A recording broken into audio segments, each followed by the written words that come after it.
সকালে ঘুম থেকে উঠে রিতাকে নিজের বুকে ঘুমানো অবস্থায় পেয়ে সারোয়ারের বুকটা ঠান্ডা হয়ে যায়। এক অন্যরকম প্রশান্তি অনুভব হয়। সে আরো শক্ত করে রিতাকে বুকে জড়িয়ে ধরে, যেন পারলে বুকের ভেতর ঢুকিয়ে নিবে মেয়েটাকে। এভাবে শক্ত করে চেপে ধরায় রিতা একটু নড়ে চড়ে ওঠে। সারোয়ার হাতের বাঁধন একটু হালকা করলে রিতা পুনরায় চুপচাপ ঘুমিয়ে যায়। সারোয়ার মুচকি হেসে রিতার কপালে একটা চুমু দেয়, তারপর পরম আদরে তার মাথার চুলে হাত নাড়াতে নাড়াতে তাকে ডাকতে থাকে। তবে রিতা যেন এখন ঘুম ভেঙে উঠতে নারাজ। সে এভাবেই ঘুমিয়ে তৃপ্তি পাচ্ছে, তাই এই সাধের ঘুমটা সে ভাঙাতে চায় না। যেন কতদিন পরে এভাবে আরামে ঘুমাচ্ছে সে।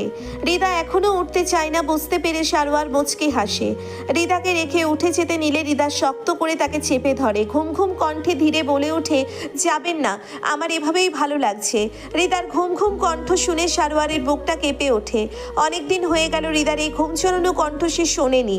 সেদিন রাতে রিতার এই ঘুম চড়ানো কণ্ঠ শুনে সে কিছুক্ষণ স্তব্ধ ছিল, আর তার এতদিন পরে আজ আবার শুনতে পেল। এখন তো আরো অসম্ভব হয়ে গেল তার রিতাকে ফেলে উঠে যাওয়া। কাজকর্ম ফেলে রেখে তোমার সাথে ঘুমাতে বলছো? আজকেও ছুটি নিয়ে নেন। বাপেরও বাপ থাকে, তেমনি তোমার স্বামীরও স্যার আছে। বিনা কারণে ছুটি দিবে না আমায়। বিনা কারণ না তো বলবেন আপনার ওয়াইফ এসেছে।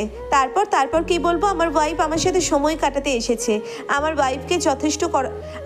ওয়াইফকে সন্তুষ্ট করার জন্য দয়া করে আমায় ছুটি দিয়ে বাধিত করুন স্যার। রিতার ঘুমটুম সব উধাও হয়ে গেছে। সারোয়ারের এমন কথাই তার গাল কান লাল হয়ে গেছে। সে লজ্জায় আর কথা বলতে পারে না। আলগোছে সারোয়ারকে ছেড়ে দিয়ে ওপাশ ফিরে শুয়ে পড়ে। সারোয়ার মুচকি হেসে উঠে চলে যায়। কিছুক্ষণ বিছানায় গড়াগড়ি পেরে রিতার মনে পড়ে সে এখানে কেন এসেছে। সে তো এসেছে স্বামীর সেবা করতে। সে লাফিয়ে বিছানা থেকে ওঠে, দেখে সারোয়ার এখনো ওয়াশরুম থেকে বের হয়নি। মনে হয় ওখানে গিয়ে ঘুমিয়ে গেছে। মনে মনে এটা ভেবে সে হেসে ফেলে। তারপর সে উঠে পাশের রুম থেকে ফ্রেশ হয়ে রান্নাঘরে যায়। ফ্রিজের নিচের দিকে নর্মালের অংশ, তাই সে হাঁটু গেড়ে বসে সব চেক করছিল। তখনই ঘাড়ে কারো নিঃশ্বাসের ছোঁয়া পেয়ে রিতা চমকে মৃদু চিৎকার দিয়ে ওঠে। পেছনে তাকিয়ে সারোয়ারকে দেখে বলে, এভাবে ভয় দেখাচ্ছেন কেন? কোথায় ভয় দেখালাম? আমি তো দেখছিলাম তুমি কি করছিলে এখানে। কি আর করব, নাস্তা বানাবো, তাই দেখছিলাম কোথায় কি আছে। কি বানাতে পারো? কি খান আপনি সকালে? সেদিন তো মনে হয় স্যান্ডউইচ বানিয়েছিলেন। সকালের জন্য আমার এটাই যথেষ্ট। বাহ, তাহলে তো ভালোই। জানেন, সেদিন আমি একটা নিউ স্টাইলের রেসিপি দেখেছিলাম, দাঁড়ান আপনাকে করে খাওয়াই। রিতা দ্রুত ফ্রিজ থেকে গাজর, শসা, ডিম বের করে ডিম সেদ্ধ দিয়ে সে গাজর শসা চিকন করে পলে নেয়। সারোয়ার চুপচাপ দাঁড়িয়ে রিতার কাজকর্ম দেখতে থাকে। রিতা নিজের মতো করে তার রান্না শেষ করে। তারপর সারোয়ারের দিকে তাকিয়ে বিজয়ের হাসি দেয়। সারোয়ার মুচকি হেসে রিতার দুগালে হাত রেখে রিতার কপালে গভীরভাবে ঠোঁট ছোঁয়ায়। রিতা লজ্জায় চোখ বন্ধ করে নেয়। এক হাতে সারোয়ারের টি শার্টের একাংশ খামচে ধরে। অসংখ্য ধন্যবাদ তোমায় আমার সকালটা এত সুন্দর করে সাজিয়ে তোলার জন্য। সারোয়ার তাকে ছেড়ে দিলে রিতা তাড়াতাড়ি করে সেখান থেকে পালায়। তা দেখে সারোয়ার হেসে ফেলে। সকালের খাবারের সময় রিতা তার অভিযোগের খাতা নিয়ে বসে, আর সারোয়ার খেতে খেতে সেসব মনোযোগ দিয়ে শুনতে থাকে। আপনার বাসায় তো টিভিও নেই, আমি সারাটা দিন সময় কাটাবো কিভাবে? সেটা তোমার এখানে আসার আগে ভাবা উচিত ছিল। এখন আমি কি করব? সারাদিন অপেক্ষা করবে। আমি বাসায় আসলে তারপর আমার সাথে সময় কাটাবে, একান্ত সময়, শুধু তুমি আর আমি। এখানেও অপেক্ষা? তো তোমায় কি এখন আমার সাথে অফিসে নিয়ে যাব, নাকি অফিসে না গিয়ে তোমার সাথে সময় কাটাবো? দেখলামই তো কালকে আমাকে ফেলে রেখে কিভাবে ঘুমিয়ে গিয়েছো। মনে থাকবে আমার, সব একেবারে উসুল তুলবো। বি রেডি বউ, যেদিন ধরবো আর ছাড় পাবে না। উফ, আপনি না অতিরিক্ত, খালি এসব কথা। এ মা, তুমি লজ্জা পাচ্ছ না? এটা তো অবিশ্বাস্য ঘটনা। রিতা মাথা নামিয়ে ফেলে। সে লজ্জা পেয়েছে, প্রচুর লজ্জা পেয়েছে। তবে সেটা আর প্রকাশ করা যাবে না, নয়তো সারোয়ার আরো সুযোগ পেয়ে তাকে লজ্জায় ফেলতে চাইবে। সারোয়ার পোশাক পরে রিতার সামনে আসে। বোতামগুলো লাগিয়ে দাও তো। আপনিই লাগিয়ে নেন না, বউ থাকলে কষ্ট করতে যাবো কেন? এতদিন কিভাবে করেছেন? কষ্ট করেই করেছি। এখন তুমি আছো তো, তাহলে আর কষ্ট করব কেন? আসো, তাড়াতাড়ি দেরি হয়ে যাচ্ছে। রিতা ফোঁস করে শ্বাস ফেলে এগিয়ে গিয়ে সারোয়ারের শার্টের বোতাম লাগিয়ে দিতে থাকে। সুযোগ পেয়ে সারোয়ার তার কোমর জড়িয়ে ধরে, কানের কাছে মুখ নামিয়ে ফিসফিসিয়ে বলে, আমার কাছে চলে এসে ভালোই করেছো। তুমি তো জানো না কতটা খুশি হয়েছি আমি। এখন অফিসে গেলেও একটা কথাই মাথায় থাকবে, বাসায় আমার জন্য কেউ অপেক্ষা করছে। এতদিন শুধু নিঃস্ব ফিল হতো। প্রতিদিন অপেক্ষা করতাম কখন ফোন করবো আর তোমার কণ্ঠ শুনে হৃদয়কে শীতল করব। এখন আর সেই অপেক্ষা নেই। এখন তো বাসায় এলেই তোমাকে পেয়ে যাব। রিতা কাপা হাতে সারোয়ারের সারোয়ারের পোশাকের বোতাম লাগিয়ে দেয়। সারোয়ার মাথা তোলার আগে তার ঘাড়ে ঠোঁট ছুঁয়ে আসে। হৃদা শিউরে ওঠে। সারোয়ার সম্পূর্ণ তৈরি হয়ে বলে, সারাদিন বাসায় বসে কি করবে তুমি ভালো জানো। সারাদিন ঘুমাও, নয়তো নাচানাচি করো, কেউ দেখবেও না, আটকাতেও আসবে না, শুধু দরজা খুলবে না, কেউ আসলেও খুলবে না, আপনি আসলেও খুলবো না। সারোয়ার ফিক করে হেসে বলে, আমার সাথেও দুষ্টুমি না? কিছু দরকার হলে ফোন করবে, সারাদিন আমাদের বাসাটা পর্যবেক্ষণ করো, কোথায় কি আছে দেখে নাও, তার যা মনে হয় করো গিয়ে। বই খাতা তো জানো না, পড়াশোনা তো নেই। বই খাতা তো আনোনি, পড়াশোনা তো নেই। রিতা তেতে উঠে বলে, এখন আবার কিসের পড়াশোনা? আমার সেকেন্ড ইয়ারের ফাইনাল শেষ তো, এখন আমার ছুটি চলতেছে। বাহ, এই বেলায় তো মুখ ভালোই চলে। এখনই যদি বলি আমার জন্য সেজেগুজে পরিপাটি হয়ে বসে থাকবে, তখন তো মুখ বন্ধ হয়ে যাবে, দেখা যাবে লজ্জায় কোনো কথাই বলছো না। রিতা আবারও লজ্জা পেয়ে সারোয়ারের হাতে খামচে দেয়। তারপর মিনমিন করে বলে, আপনার এখানে আসাটাই আমার ভুল হয়েছে। আগে যদি জানতাম আপনি এত অসভ্য পুরুষ, তবে ভুলেও আসার চিন্তা করতাম না। কিন্তু আমি তো তোমার সাথে আনার পরিকল্পনা করেই ফেলেছিলাম। ভেবেছিলাম ঈদের ছুটি কাটিয়ে তোমার সাথে নিয়ে আসতাম। তবে এখন দেখছি আমার বউয়ের নিজেরই তর সই ছিল না, নিজে থেকেই চলে এসেছে আমার কাছে। এই জানতো, এখন আপনার দেরি হচ্ছে না? অসভ্য পুরুষ, রাতে দেখা হচ্ছে, অপেক্ষা করো, আবার ঘুমিয়ে পড়ো না যেন। সারোয়ার বেরিয়ে যেতেই রিদা দরজা আটকে দেয়। লজ্জা পেতে থাকে সে। লোকটা এক রাতেই তাকে লজ্জা দিয়ে শেষ করে ফেলেছে। তাহলে বাকি দিনগুলো কিভাবে কাটাতে ভাবতেই রিদার লজ্জায় সীমা থাকে না। এখন একা ঘরে কি করবে বুঝতে না পেরে সে এমনিই বসে আছে। সারোয়ার তো দুপুরে বাসায় আসবে না, একেবারে রাতে আসবে। তাহলে সে দুপুরে হালকা পাতলা কিছু খেয়ে বসে থাকবে, তারপর একেবারে রাতের রান্না করতে হবে। গতকাল আসার পর আর শাশুড়িকে ফোন করা হয়নি। সারোয়ার একবার কথা বলেছিল মায়ের সাথে, একেবারে রাতে আসবে, তাহলে সে দুপুরে হালকা পাতলা কিছু খেয়ে বসে থাকবে, তারপর একেবারে রাতের রান্না করতে হবে। গতকাল আসার পর আর শাশুড়িকে ফোন করা হয়নি। সারোয়ার একবার কথা বলেছিল মায়ের সাথে, তাই এখন রিদা ফোন করে। তবে ফোনটা রিসিভ করে ইরিন রিদার কণ্ঠ শুনেই আগে কতগুলো অভিযোগ করে নেয়। এটা তুমি একদম ঠিক করো নাই ভাবি, যাওয়ার আগে একবার আমাকে বলে যেতে, আমিও তোমার সাথে চলে যেতাম। জানো ভাইয়া এখনো আমাকে সেখানে ঘুরতে নিয়ে গেল না, ভাইয়া একটুও ভালো না। রিদা হেসে বলে, ক্ষমা করো ননদিনী, পরের বার আর এই ভুল হবে না। এর পরের বার মাকে সহ তোমাদের দুজনকেও সাথে নিয়ে আসবো।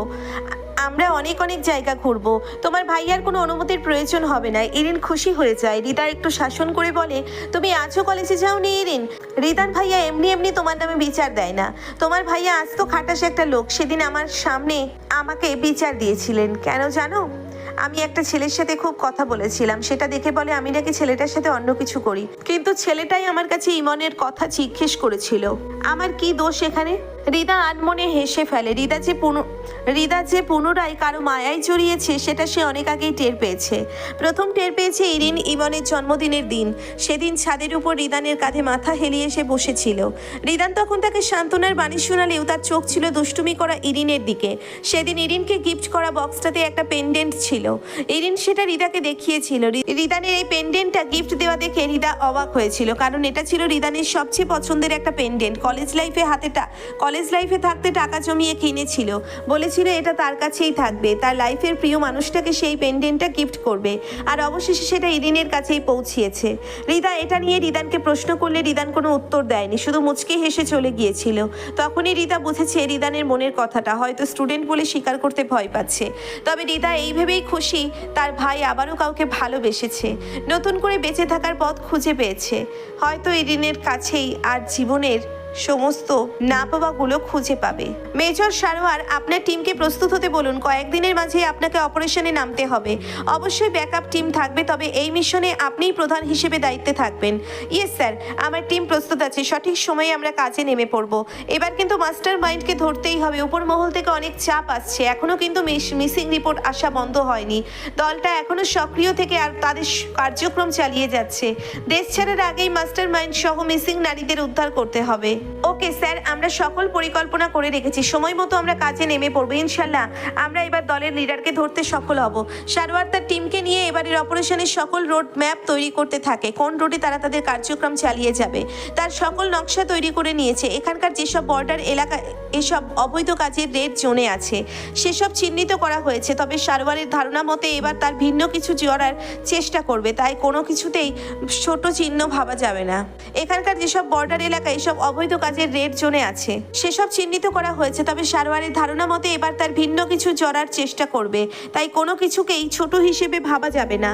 তাই রেড জোনের বাহিরের এলাকাগুলোতেও সতর্কতা অবলম্বন করতে হবে। এমন একটা সময় হৃদার এখানে আসা নিয়ে সারোয়ার মোটেও প্রস্তুত হয়নি, তবে হৃদার হাসি খুশি মুখ দেখে নিজেকে সামলে নিয়েছে। হৃদা আসার আগে তাকে একবার জানালে সে অবশ্যই না করে দিত, তবে চলে যখন এসেছেই তখন আর ফিরিয়ে দেয়নি, বরং কাছে টেনে নিয়েছে যাতে মেয়েটা একটু খুশি থাকে।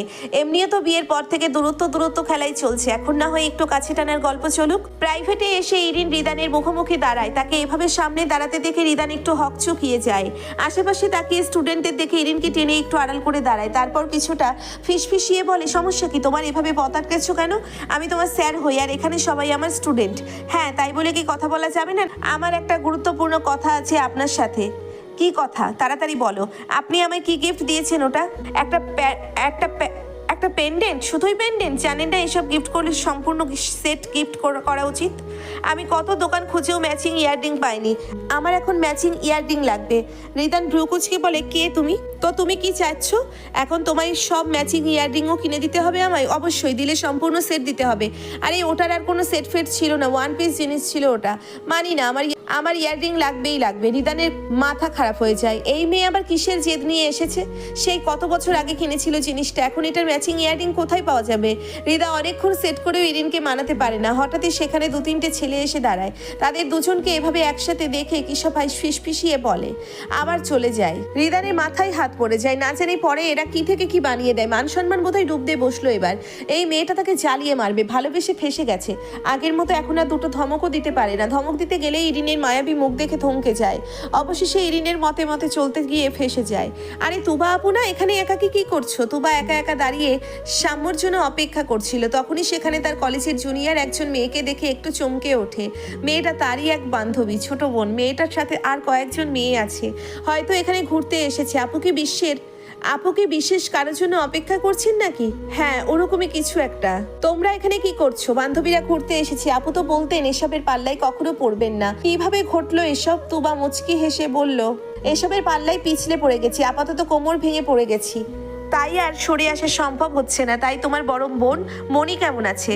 তোমার বড় বোন মনি কেমন আছে? দুদিন ধরে কথা হচ্ছে না। আপু ভালো আছো? বাই দ্য ওয়ে, কংগ্রেচুলেশন আপু। তোবা মুচকি হাসে। মেয়েরা চলে গেলে প্রায় সাথে সাথে সেখানে একটা ছেলে চলে আসে। ছেলেটি তাকে দেখেই মিষ্টি করে হাসে। প্রত্যুত্তরে তোবাও অল্প হাসে। পরক্ষণেই তোবা একটু অভিমানের স্বরে বলে, অনেকক্ষণ অপেক্ষা করালেন আমায়, শাস্তির স্বরূপ এই ফুলগুলো গ্রহণ করুন ম্যাডাম। সাম্য পেছন থেকে হাত সামনে এনে একগুচ্ছ ফুল তোবার দিকে বাড়িয়ে দেয়। তোবা একটু অভিমান করেছিল, তবে ফুলগুলো দেখে তার অভিমান ভেঙে যায়। তুবা তার থেকে একটু দূরত্বে দাঁড়িয়ে ছিল। সাম্য নিচে থেকে এবার তুবার হাত নিজের মুঠোয় ধরে নেয়। তুবার কাছে বেশ সংকোচ লাগছিল। এই প্রথমবার সে বাসায় মিথ্যে বলে একটা ছেলের সাথে দেখা করতে এসেছে, তার উপর ছেলেটিকে তার বোন একদমই পছন্দ করে না। তেমন কিছুই জানা নেই ছেলেটির বিষয়ে। এভাবে স্বল্প পরিচিত ছেলেটির সাথে সে সম্পর্কে জড়িয়ে গেল। এখন একাকী দেখাও করতে চলে আসে না। এখন সামনে দুটো পথই খোলা রয়েছে, হয়তো ভবিষ্যতে সব ভালোই হবে, নয়তো এই একটা মাধ্যমেই তার জীবন ধ্বংস হয়ে যাবে।